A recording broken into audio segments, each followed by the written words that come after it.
एक लोक कथा है। गांवों में अक्सर सुनाई जाती है। किसी गांव में एक गरीब किसान था।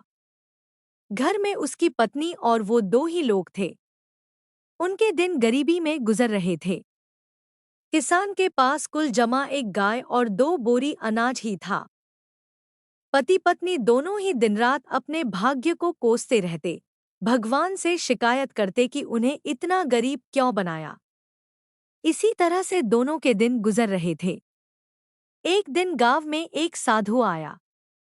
वो गांव भर में भिक्षा मांगता हुआ उस किसान के घर भी पहुंचा।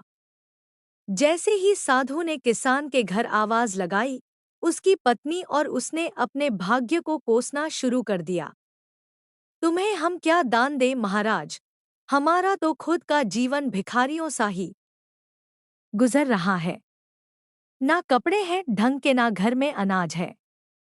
भगवान हमारे साथ इतना अन्याय कर रहा है, जबकि हमने तो किसी का कुछ बिगाड़ा भी नहीं है।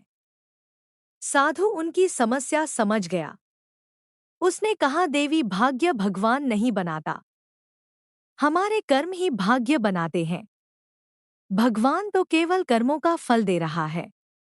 किसान और उसकी पत्नी ने फिर जवाब दिया, बाबा, हमने ऐसे कौन से पाप किए हैं जो ऐसा जीवन भुगत रहे हैं।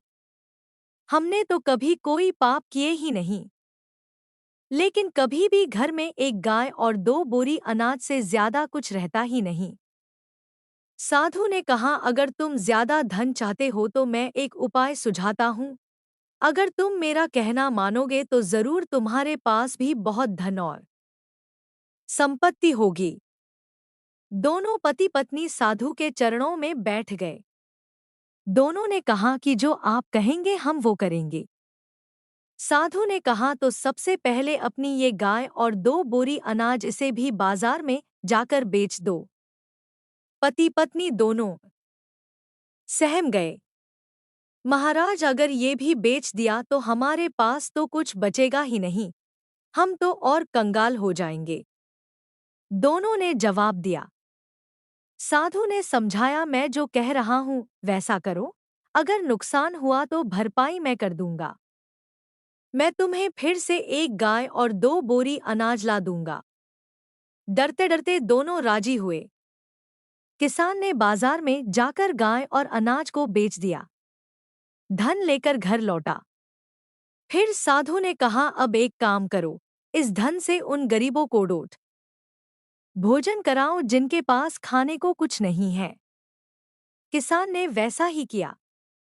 कई गरीबों को भोजन करा दिया। ये बात गांव जमींदार को पता चली कि गरीब किसान ने अपनी गाय और अनाज बेचकर भूखों को खाना खिला दिया। उसने तुरंत अपने सेवक को भेजकर किसान के घर एक गाय और 2 बोरी अनाज भिजवा दिया। साधु ने फिर किसान से कहा कि इसे भी बेचकर आओ और कल फिर गरीबों को भोजन कराओ। किसान ने फिर ऐसा ही किया। तो फिर किसी ने उस किसान को दान में एक गाय और 2 बोरी अनाज भिजवा दिए।